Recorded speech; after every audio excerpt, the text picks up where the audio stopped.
हरे कृष्णा। जीवन अमृत में आपका हार्दिक स्वागत है। आज हम बात करेंगे एक ऐसे पावन व्रत की जो संतान सुख, पारिवारिक शांति और जीवन में सौभाग्य प्रदान करता है। पुत्रदा एकादशी व्रत। इस पवित्र कथा को अंत तक अवश्य सुने, क्योंकि कहा जाता है कि इसे श्रद्धा से सुनने मात्र से भगवान श्री हरि विष्णु की विशेष कृपा प्राप्त होती है। हिंदू धर्म में पुत्रदा एकादशी का विशेष महत्व है। यह व्रत पौष मास के शुक्ल पक्ष की एकादशी तिथि को रखा जाता है।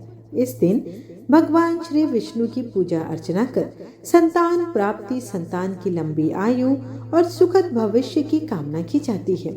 शास्त्रों के अनुसार जो दंपति श्रद्धा और नियम पूर्वक यह व्रत करते हैं, उन्हें अवश्य ही सुफल की प्राप्ति होती है।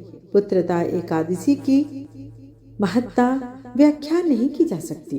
भगवान श्री हरि विष्णु आप पर अपनी कृपा बनाए रखे, आपके जीवन में सुख, शांति, समृद्धि और संतान सुख का वास हो। आपका घर हंसी खुशी और मंगल कार्यों से सदैव भरा रहे।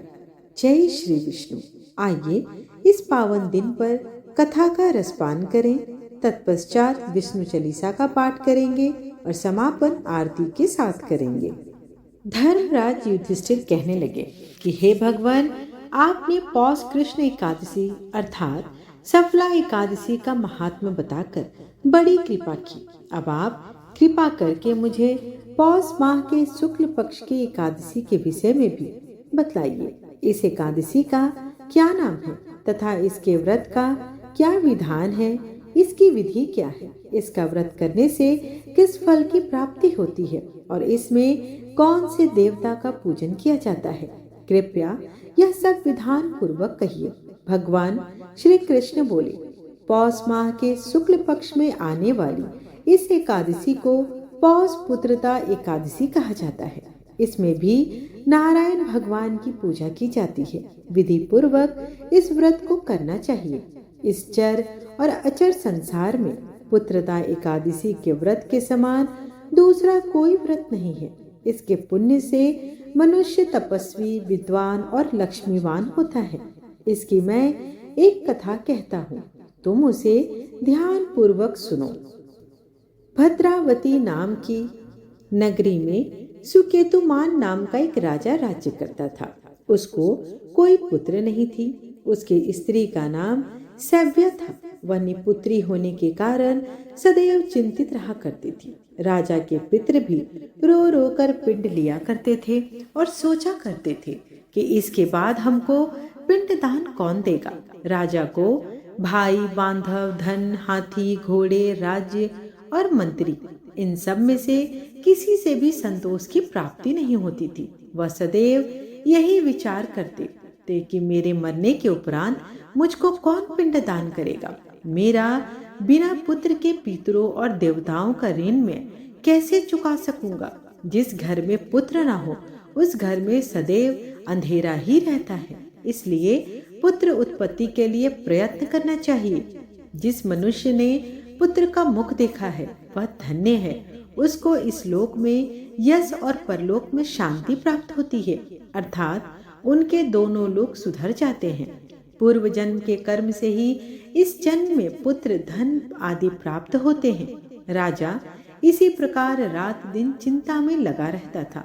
एक समय तो राजा ने अपने शरीर को त्याग देने का निश्चय किया, परंतु आत्मघात को महान पाप समझकर उसने ऐसा नहीं किया।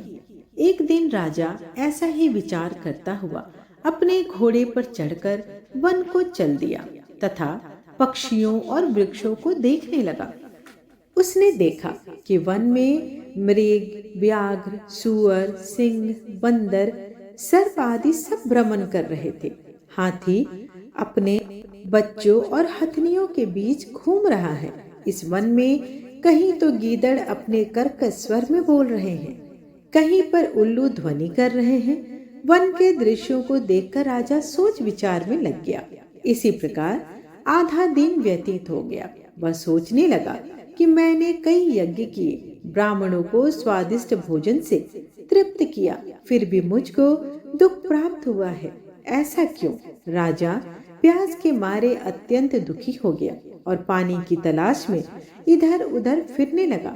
थोड़ी दूरी पर राजा ने एक सरोवर देखा। उस सरोवर में कमल खिले थे तथा सारस, हंस, मगरमच्छ आदि विहार कर रहे थे।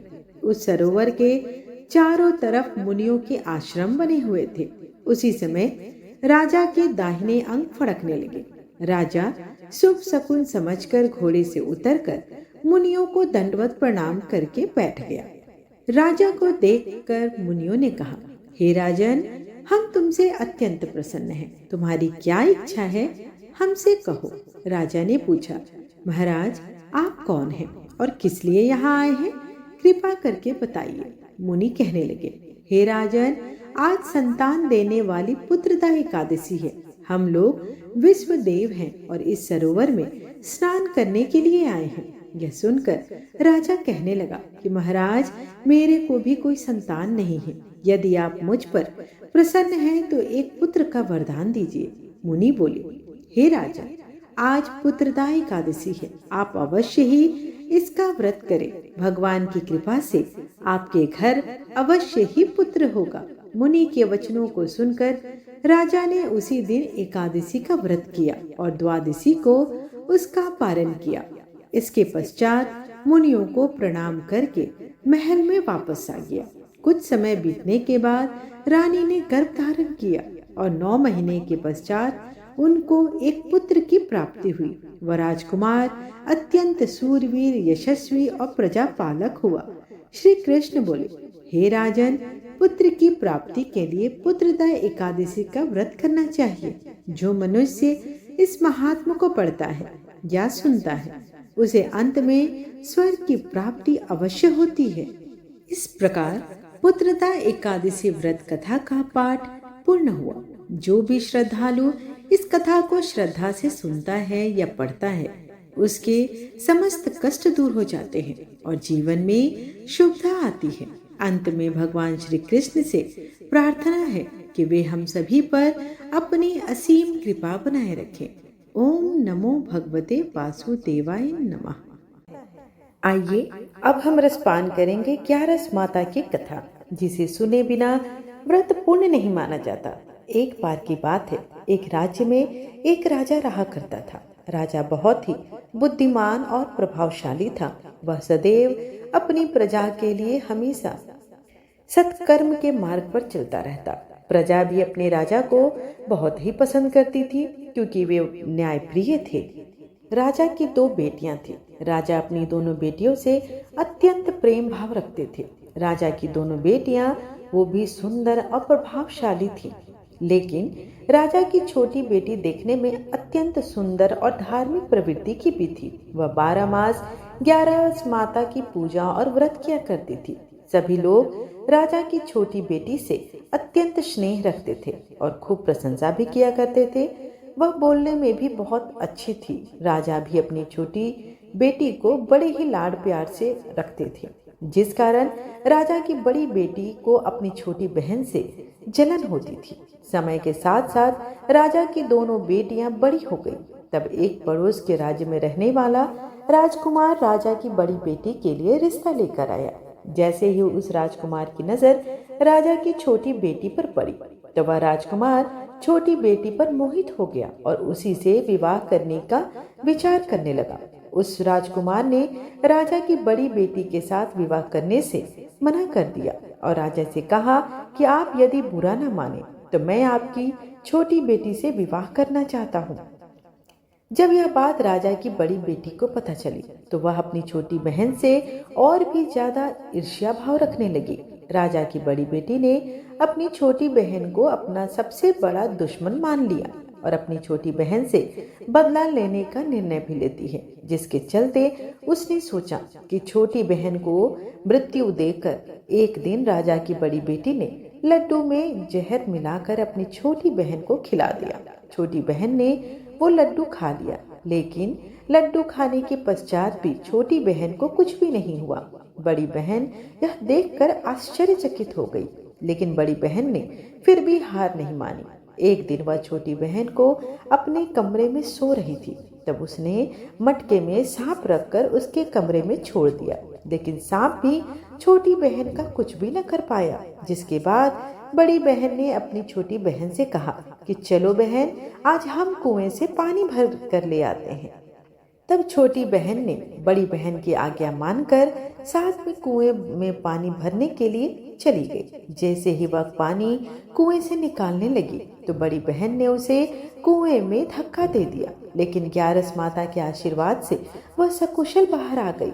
यह देखकर उसके आश्चर्य की सीमा न रही कि न जाने कौन से प्रयास किए हैं, न जाने कौन सी पूजा की है जिसके कारण इसका कुछ भी अहित नहीं होता। उसने एक दिन सोचते सोचते छोटी बहन के पास जाकर कहा कि बहन, तुमको पता है कि भगवान सबकी मृत्यु एक निश्चित समय पर लिखते हैं। तुम्हारी और मेरी मृत्यु कैसे होगी, क्या तुम जानती हो? तब छोटी बहन ने कहा, हाँ बहन, मेरी मृत्यु कैसे होगी यह तो मैं जानती हूँ। छोटी बहन ने कहा। यह सब सुनकर बड़ी बहन आश्चर्य हो गई और वो संतुष्ट भी, और सोचने लगी कि इस बार मैं इसे जरूर मार दूंगी। उसने अपनी छोटी बहन से कहा कि अपनी मृत्यु का राज मुझे तो बताओ, मैं तुम्हारी बड़ी बहन हूँ। छोटी बहन ने अपनी बड़ी बहन से कहा कि मेरी मृत्यु एक तोते में है, जो तोते के गले में एक हार है, उसी से मेरी मृत्यु होगी। जब कोई व्यक्ति उस तोते को मारकर वह हार अपने गले में पहन लेगा तो मैं मूर्छित होकर गिर जाऊंगी, और जैसे ही उस हार को अपने गले से उतार देगा तो मैं वापस जीवित हो जाऊंगी। अपनी छोटी बहन के मृत्यु का राज जानकर बड़ी बहन फूले न समाई, और उसने अपनी छोटी बहन को मारने के लिए उस पालतू तोते को ढूंढना आरंभ कर दिया। लेकिन छोटी बहन को इस बात का पता था कि वह मेरी जान लेना चाहती है। वह अपने पिताजी के पास गई और बोली कि हे पिताजी, अगर मेरी मृत्यु हो जाए तो मुझे जलाना मत, बल्कि आप मुझे पुरानी वाली जो हवेली है उसमें एक पलंग पर लिटाकर छोड़ देना। अपनी छोटी बेटी के मुख से यह बात सुनकर राजा बहुत ही क्रोधित भी हुए और उन्हें दुख भी हुआ। उसने अपनी बेटी से पूछा कि बेटी, तुम ऐसी बात क्यों कह रही हो? 2-4 दिन में तो तेरी शादी होने वाली है। तब राजा की छोटी बेटी ने बताया कि पिताजी, समय किसी के लिए नहीं रुकता, कब क्या हो जाए किसी को कुछ भी पता नहीं है। फिर राजा ने अपनी छोटी बेटी से कहा कि ठीक है, तुम्हारे ऐसा बोलना मुझे बिल्कुल भी अच्छा नहीं लगा, परंतु तुमने जो कहा है मैं उसे अवश्य करूंगा। 2-3 दिन बाद जब शादी का समय आया, घर में पूरा शादी का माहौल था। पूरे जगह गाजे, शहनाइयों और बारात आई। राजकुमार बारात लेकर राजा के घर आया। राजकुमार और राजा की छोटी बेटी का विवाह कार्य आरंभ हो गया। जैसे ही राजा की छोटी बेटी राजकुमार के साथ अपने फेरे लेना शुरू करती है तो उसी समय उसकी बड़ी बहन अपनी छोटी बहन के कमरे में जाकर उसके तोते को पकड़ लेती है, उसे जान से मार देती है। तोते के गले में जो हार था उसे अपने गले में धारण कर लेती है। जैसे ही बड़ी बहन ने हार को अपने गले में डाला तो उधर छोटी बहन के 3.5 फेरे पूरे हो चुके थे और वह बेहोश होकर गिर गई। इसके बाद राजा ने बड़े बड़े हकीम को बुलाया, अपनी छोटी बेटी का इलाज करने को कहा। राजा ने कहा कि कोई मेरी बेटी का इलाज कर दो, मैं उसे मुंह मांगा इनाम दूंगा। राजा की ऐसी बातें सुनकर वैद्य ने जब छोटी बेटी का इलाज आरंभ किया तो राजा को बताया कि आपकी छोटी बेटी ना तो जीवित है और ना ही मरी हुई है। मैं तो मेरे जीवन में ऐसा पहली बार देख रहा हूँ। तो राजा ने वैद्य और हकीम को कह दिया कि यह बात बाहर किसी को मत बताना। अगर तुमने यह बात और किसी को बताई तो हम तुम्हें फांसी का दंड देंगे। राजा ने अपनी बेटी को छोटी को पुराने महल में ले जाकर एक पलंग पर लिटा दिया। वहां पर कुछ सैनिकों को तैनात कर दिया और स्वयं महल पर आ गया। राजा की बड़ी बहन अपने पिताजी के पास गई और कहने लगी, अगर यह शादी संपन्न नहीं हुई तो आपकी इज्जत का क्या होगा? अगर आप कहो तो मैं आपकी इज्जत बचाने के लिए राजकुमार से शादी करने को तैयार हूँ। राजा ने अपनी बड़ी बेटी की बात मानकर छोटी बेटी के कपड़े बड़ी बेटी को पहना दिए और मंडप पर भेज दिया। लेकिन राजकुमार यह जान गया था कि यह राजा की छोटी बेटी नहीं है, तो उसने शादी करने से मना कर दिया, लेकिन वहां पर आए सारे लोगों ने राजकुमार को शादी करने के लिए विवश कर दिया और राजा की बड़ी बेटी के साथ शादी आरंभ करा दी गई। बाकी जो 3.5 फेरे बचे थे, उन फेरों को राजकुमार ने बड़ी बेटी के साथ लिया। उसके बाद राजकुमार राजा की बड़ी बेटी को अपने महल ले गया। राजकुमार राजा की बड़ी बेटी से ना तो बात करता, ना ही उसे पसंद करता और ना ही उसके कमरे में जाता था। राजकुमार ने यह फैसला ले लिया कि मैं राजा की छोटी बेटी को ढूंढ कर ही रहूंगा। वह रात दिन उसे ढूंढता हुआ इधर उधर घूमने लगा। एक दिन राजकुमार अपने घोड़े पर सवार होकर राजा ने पुराने महल के पास पहुंच गया, जहां पर उसने कुछ सैनिकों को देखा। महल के पास पहुंचकर राजकुमार ने जब महल को ध्यान से देखा तो वह समझ गया कि यह मेरे ससुर का ही पुराना महल है। तब राजकुमार ने सैनिकों से पूछा कि तुम लोग यहाँ पर क्या कर रहे हो और इस महल के अंदर उस पलंग पर कौन लेटा है? तो सैनिकों ने बताया कि यह राजा की छोटी बेटी है। यह कथन सुनकर राजकुमार अत्यंत प्रसन्न हो गया और तुरंत उससे मिलने के लिए अंदर चला गया, लेकिन देखा कि अंदर जाकर देखा तो वह बिल्कुल बेहोश थी। राजकुमार उसकी सेवा करने लगा। जैसे ही रात हुई, राजा की छोटी बेटी उठकर बैठ गई। राजकुमार यह देखकर अत्यंत प्रसन्न हुआ और उसने पूछने लगा कि तुम यहाँ पर क्या कर रही हो? ऐसे बीच फेरों से तुम कैसे गायब होकर और कहाँ चली गई?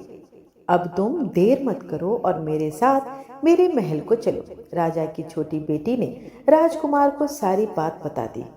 उसने बताया कि मेरी जान एक तोते में बसी थी और यह बात मैंने अपनी बड़ी बहन को बता दी थी। मुझे पता है कि उसी ने मुझे मारने का प्रयास किया। उसके पास एक हार है जिसको वह सुबह पहन लेती है और रात को उतार कर रख देती है। जब तक वह हार वो पहने रखती है तब तक मैं मूर्छित रहती हूँ और जैसे ही वह हार को उतार देती है तो मैं जीवित हो जाती हूँ।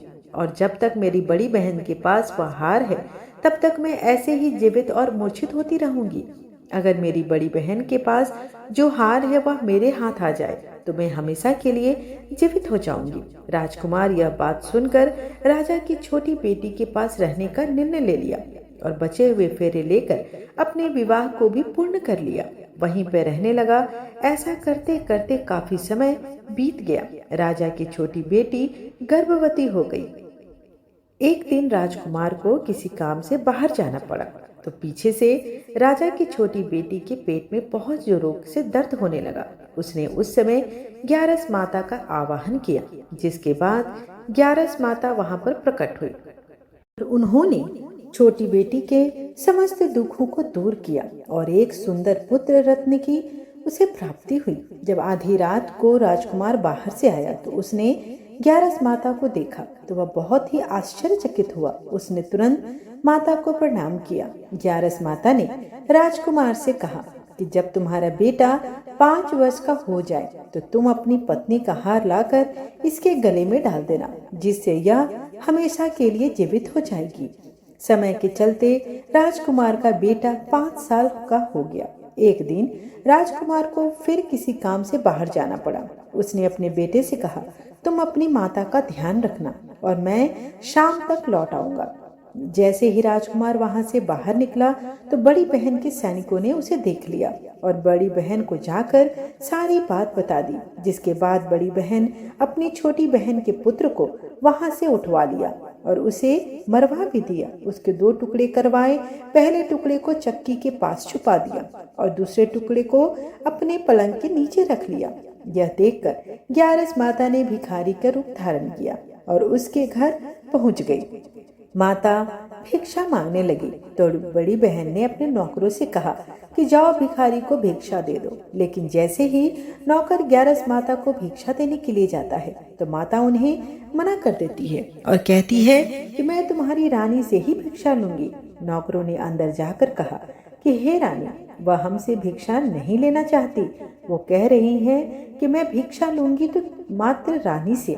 जब बड़ी बहन स्वयं भिक्षा देने के लिए भिखारिन बनी ग्यारस माता के पास आती है, उससे पहले ही माता एक बिल्ली का रूप बनाकर उसके कमरे में चली जाती है। वहां पर जो छोटी बेटी के पुत्र का एक टुकड़ा था वह उसे उठा लेती है और दूसरा चक्की के पास से उठाकर जीवित कर देती है और वहां से लेकर वह चली जाती है। ग्यारस माता राजकुमार को सारी बातें बताकर उन्हें उसका बेटा सौंप देती है। राजकुमार अपने बेटे को लेकर उस बड़ी बहन के पास जाता है और उसे कहता है कि इस बच्चे का अच्छे से ध्यान रखना है। अगर तुम इस बच्चे का अच्छे से ध्यान रखोगी तो ही मैं तुमसे बात करूंगा, वरना मैं यहाँ से हमेशा के लिए चला जाऊंगा। एक दिन राजकुमार ने अपने बच्चे से कहा कि तुम ऐसा करो, तुम्हारी माँ के गले का वो हार मांग लो, तुम्हारी जिद की वजह से वह तुम्हें दे देंगी। अपने पिताजी के कहे अनुसार लड़का अपनी बड़ी माँ के पास जाकर कहता है, मामा मुझे तुम्हारे गले का हार चाहिए। यह सुनकर उसकी माँ को पहले तो बहुत गुस्सा आता है, पर उसको याद आता है कि राजकुमार ने कहा है कि अगर मैं इस बच्चे का अच्छे से ध्यान रखूंगी तो ही वो मुझसे बात करेगा और हमारा वैवाहिक जीवन आरंभ हो सकेगा। वह सोचती है कि छोटी बहन अब तक तो मर गई होगी, उसे जला भी दिया गया होगा, अब कौन सी जिंदा होने वाली है। यही सोचकर वह हार को निकालकर उस बच्चे को दे देती है। वह बच्चा उस हार को ले जाकर अपने पिताजी को दे देता है। तभी राजकुमार अपने बेटे और उस हार को लेकर वहां से चला जाता है और जाते हुए कहकर जाता है कि तुम हमारे लिए खाना बनाकर तैयार रखना, मैं शाम को आकर तुम्हारे साथ ही खाना खाऊंगा। यह कहकर अपने बेटे को लेकर वहां से सीधा राजा के पास जाता है और राजा को सारी बात बता देता है। राजा अपनी बड़ी बेटी की इस करतूत को सुनकर अत्यंत क्रोधित हो जाते हैं। राजा दुखी होकर कहने लगते हैं कि न जाने मेरी परवरिश में कौन सा दोष था। राजा राजकुमार को अपनी छोटी बेटी के साथ रहने का आदेश देते हैं। राजकुमार वह हार लौटकर छोटी रानी के पास जाता है और उसके गले में वह हार डाल देता है, जिससे वह हमेशा के लिए जीवित हो जाती है और दोनों एक सुखी वैवाहिक जीवन जीने लगते हैं। राजकुमार अपने बेटे और अपनी पत्नी को लेकर अपने राज्य में चला जाता है। इस तरह एकादशी व्रत के प्रभाव से राजा की छोटी बेटी को अपने जीवन में आई समस्त मुसीबतों से छुटकारा प्राप्त होता है। आइए अब हम रसपान करेंगे एकादशी के दिन सुनी जाने वाली तुलसी माता की कथा। एक समय की बात है, एक परिवार में ननद और भाभी साथ साथ रहा करती थी। ननद का विवाह अभी हुआ नहीं था। वह तुलसी जी के पौधे की बहुत सेवा करती थी, नियम से तुलसी को सींचती और दीपक जलाती थी। लेकिन उसकी भाभी को यह सारी बातें बिल्कुल पसंद नहीं थी। जब कभी उसकी भाभी को बहुत ज्यादा गुस्सा आता तब वह अपनी ननद को ताना देते हुए कहती, जब तुम्हारा विवाह होगा तो मैं इस तुलसी को ही बारातियों को खाने को दे दूंगी और तुम्हारे दहेज में भी तुलसी ही दूंगी। तुम जब देखो तुलसी की ही सेवा करती रहती हो। कुछ समय बीत जाने पर ननद का विवाह तय हुआ। विवाह के दिन भाभी ने अपने कहे अनुसार बारातियों के सामने तुलसी का वह गमला फोड़ दिया, जिसकी सेवा उसकी ननद क्या करती थी, और तुलसी के पत्ते खाने के लिए कहा। तुलसी जी की कृपा से वह फूटा हुआ गमला कई सारे स्वादिष्ट पकवानों में बदल गया। भाभी ने गहनों के नाम पर भी तुलसी के मंजरी से बने हुए गहने दिए और ननद को पहना दिया। देखते ही देखते तुलसी माता की कृपा से वह मंजरी अच्छे आभूषण में और सुंदर सोने जवाहरात में बदल गए। इतना ही नहीं, भाभी ने मारे क्रोध के वस्त्रों के स्थान पर भी तुलसी का जनेऊ रख दिया और वह भी रेशमी और सुंदर वस्त्रों में बदल गया। अब जब ननद अपनी ससुराल में पहुंची तो ससुराल में तो उसके दहेज की प्रशंसा होने लगी। यह बात उसकी भाभी के कानों तक पहुंची। उसे बहुत आश्चर्य हुआ। उसने सोचा कि उसने तो ननद के गहने, कपड़े और जनेऊ तक तुलसी जी के ही रखे थे, तुलसी की मंजरी रखी थी। यह सब जानकर भाभी को बहुत आश्चर्य हुआ। अब उसे तुलसी माता की पूजा का महत्व समझ में आ गया। उसकी एक लड़की थी, वह भी अब विवाह के योग्य हो गई, तो उसने भी कहा कि बेटी तुम भी तुलसी माता की रोज सेवा किया करो, तुम्हें भी तुम्हारी बुआ की तरह फल प्राप्त होगा। वह जबरदस्ती अपनी बेटी से तुलसी माता की सेवा करने को कहा करती थी, लेकिन लड़की का मन तो तुलसी की सेवा में कभी लगता ही नहीं था। धीरे धीरे समय व्यतीत हुआ और भाभी की लड़की अब विवाह योग्य हो गई। अब उसके विवाह का समय आ चुका था। तब भाभी सोचने लगी कि जैसा व्यवहार मैंने ननद के साथ किया था वैसा ही अब मैं अपनी बेटी के साथ भी करूंगी। यह भी गहनों से, कपड़ों से और बारातियों के खाने सभी चीजों में अपनी बुआ की तरह ही सुखी संपन्न हो जाएगी और ससुराल वाले भी इसका मान सम्मान करेंगे। यही सोचकर भाभी बारातियों के सामने तुलसी का गमला फोड़ देती है, लेकिन इस बार गमले की मिट्टी मिट्टी ही रहती है। मंजरी और पत्ते भी अपना उसी स्वरूप रखते हैं, वो स्वरूप बदलता नहीं है। साथ ही बाराती भी अपने जाकर उसके ससुराल में उसकी बहुत ही बुराई करते हैं। भाभी सोच में पड़ गई कि मेरी लालच की वजह से मेरी बेटी को ना दहेज मिला, ना उत्तम भोजन कराया गया, व्यापारी बारातियों का ना स्वागत हुआ। बाराती लोग जाकर सिर्फ उसकी बुराई कर रहे हैं, कभी भी अपनी ननद को बुलाना भी नहीं चाहा। उसने गुस्से के मारे कभी भी ननद को उसके भाई से मिलने भी ना दिया। एक दिन उसके पति ने कहा, क्या बात है, तुम मेरी बहन को क्यों नहीं बुलाती? यह सोचकर उसने अपनी पत्नी से कहा कि मैं बहन के यहाँ जाना चाहता हूँ। तुम एक काम करो, तुम एक उपहार मुझे दो जो मैं अपनी बहन के लिए ले जा सकूं। भाभी ने थैले में जवार भर के दे दिए और कहा, ये ले लो, और कुछ भी घर में नहीं है, तुम यही लेकर जाओ। तब भाई बहुत दुखी मन से गया कि अपनी बहन के पास पहली बार जा रहा हूँ और मेरे पास ज्वार है। रास्ते में वह सोचता रहा कि भाई भला अपनी बहन के यहाँ ज्वार कैसे ले जा सकता है। यही सोचकर वह गौशाला के पास रुक गया और ज्वार का वह थैला उसने गाय के सामने पलट दिया। तभी एक ग्वाले ने यह सब देख लिया। तब ग्वाले ने आकर भाई से कहा, अरे आप गाय के सामने यह हीरे मोती और सोना क्यों डाल रहे हैं? इसे तो घास डालनी चाहिए। तब भाई ने देखा तो वह हैरान रह गया। फिर भाई ने ग्वाले को सारी बात बताई और धन लेकर खुशी खुशी अपनी बहन के घर को चल दिया। दोनों भाई बहन एक दूसरे को देखकर अत्यंत प्रसन्न हो गए। तब बहन ने तुलसी माता से सच्चे मन से प्रार्थना की कि उसकी भाभी को भी सद्बुद्धि प्राप्त हो जाए। तुलसी माता की कृपा से उनके घर में सुख समृद्धि और धन के अंडार भर जाएं।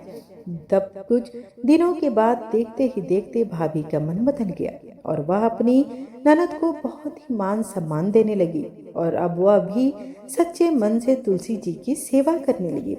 तुलसी माता की कृपा से उनके घर में भी धन्य धान्य सुख समृद्धि का भंडार भर गया। उनके घर में अब कला कलेश नहीं होता था और सभी सुख से रहने लगे। प्रिय भक्तों, प्रेम से बोलिए जय तुलसी माता। आशा करती हूँ कि आपको आज की कथा पसंद आई हो। वीडियो पसंद आए तो चैनल को लाइक शेयर एंड सब्सक्राइब अवश्य कीजिएगा। आइए अब विष्णु चालीसा और आरती के साथ वीडियो का समापन करते हैं। विष्णु सुनिए विनय सेवक की चितलाए, कीरत कुछ वर्णन करूं दीजे ज्ञान बताए। नमो विष्णु भगवान खरारे, कष्ट न सावन अखिल बिहारी। प्रबल जगत में शक्ति तुम्हारी, त्रिभुवन फैल रही उजियारी। सुंदर रूप मनोहर सूरत, सरल स्वभाव मोहनी मूरत। तन पर पीतांबर अति सोहत, वैजयंती माला मनमोहत। शंख चक्र कर गदा विराजे, दैत्य दैत्य असुर दल भाजे। सत्य धर्म मद लोभ न गाजे, काम क्रोध मद लोभ न छाजे। संत भक्त सज्जन मनरंजन, दनुज असुर दुष्टन दल गंजन। सुख उपजाए कष्ट सब भंजन, दोष मिटाए करत जन सज्जन। पाप काट भव सिंधु उतारन, कष्ट नाश कर भक्त उबारन। करत अनेक रूप प्रभु धारण, केवल आप भक्ति के कारण। धरणी धेनु बन तुम ही पुकारा, तब तुम रूप राम का धारा। भार उतार असुर दल मारा, रावण आदि को संहारा। आप वराह रूप बनाया, हिरण्याक्ष को मार गिराया। धर्म तस्य तन सिंधु बनाया, 14 रत्नन को निकलाया। अमिलक असुरन द्वंद मचाया, रूप मोहनी आप दिखाया। देवन को अमृत पान कराया, असुरन को छवि से बहलाया। कुर्म रूप धर सिंधु मझाया, मंदराचल गिरि तुरत उठाया। शंकर का तुम फंद छुड़ाया, भस्मासुर को रूप दिखाया। वेदन को जब असुर डुबाया, कर प्रबंध उन्हें ढूंढवाया। मोहित बनकर खल ही नचाया, उस ही कर से भस्म कराया। असुर जलंधर अति बलदाई, शंकर से उन किन्ह लड़ाई। हार पार शिव सकल बनाई, किन सत से छल खल कल जाई। सुमिरन किन तुम्हें शिवरानी, बतलाई सब विपत कहानी। तब तुम बने मुनीश्वर ज्ञानी, वृंदा की सब सूरति भुलानी। देखत तीन दनुज सैतानी, वृंदा आए तुम्हें लपटाने। हो स्पर्श धर्म क्षति मानी, हना असुर उर शिव सैतानी। तुमने ध्रुव प्रहलाद उबारे, हिरण्यकुश आदि खल मारे। गणिका और अजामिल तारे, बहुत भक्त भव सिंधु उतारे। हरहु सकल संताप हमारे, कृपा करहु हरि सिरजनहारे। देखहु मैं निज दरस तुम्हारे, दिन बंधु भक्तन हितकारे। चाहता आपका सेवक दर्शन, करहु दया अपनी मधुसूदन। जानू नहीं योग्य सब पूजन, होय यज्ञ स्तुति अनुमोदन। सील दया संतोष सुलक्षण, विदित नहीं व्रत बोध विलक्षण। करहु आपका किस विधि पूजन, कुमति विलोक होत दुख भीषण। करहु प्रणाम कौन विधि सुमिरन, कौन भांति में करहु समर्पण। सुर मुनि करत सदा सेवकाई, हर्षित रहत परम गति पाई। दिन दुहीन पर सदा सहाय, निज जन जान लेव अपनाई। पाप दोष संताप नसाओ, भव बंधन से मुक्त कराओ। सूत संपत्ति दे सुख उपजाओ, निज चरणन का दास बनाओ। निगम सदा ये विनय सुनाए, पढ़े सुने जो जन सुख पावे। आइए अब भगवान की आरती करते हैं। ओम जय जगदीश हरे स्वामी, जय जगदीश हरे। भक्त जनों के संकट क्षण में दूर करे। ओम जय जगदीश हरे। जो ध्यावे फल पावे, दुख बिन से मन का सुख संपत्ति घर आवे। कष्ट मिटे तन का, ओम जय जगदीश हरे। मात पिता तुम मेरे, शरण गहूँ मैं किसकी। तुम बिन और न दूजा, आस करूँ मैं जिसकी। ओम जय जगदीश हरे। तुम पूर्ण परमात्मा, तुम अंतर्यामी। पार ब्रह्म परमेश्वर, तुम सबके स्वामी। ओम जय जगदीश हरे। तुम करुणा के सागर, तुम पालन करता। मैं मूरख खल कामी, कृपा करो भरता। ओम जय जगदीश हरे। तुम हो एक अगोचर, सबके प्राणपति। किस विधि मिलूं दया मैं, तुमको मैं कुमति। ओम जय जगदीश हरे। दिन बंधु दुख हरता, तुम ठाकुर मेरे। अपने हाथ उठाओ, द्वार पड़ा मैं तेरे। ओम जय जगदीश हरे। विषय विकार मिटाओ, पाप हरो देवा। श्रद्धा भक्ति बढ़ाओ, संतन की सेवा। ओम जय जगदीश हरे। तन मन धन और संपत्ति, सब कुछ है तेरा। तेरा तुझको अर्पण, क्या लागे मेरा। ओम जय जगदीश हरे। श्री जगदीश जी की आरती जो कोई नर गावे। कहत शिवानंद स्वामी, मन वांछित फल पावे। ओम जय जगदीश हरे। त्वमेव माता च पिता त्वमेव, त्वमेव बन्धु च सखा त्वमेव, त्वमेव विद्या द्रविणं त्वमेव, त्वमेव सर्वं मम देव देव। आरतीं समर्पयामि विष्णुदेवताय नमो नमः। आशा करती हूँ कि आपको आज की कथा और आरती पसंद आई हो। वीडियो पसंद आए तो चैनल को लाइक शेयर एंड सब्सक्राइब करना बिल्कुल ना भूलें।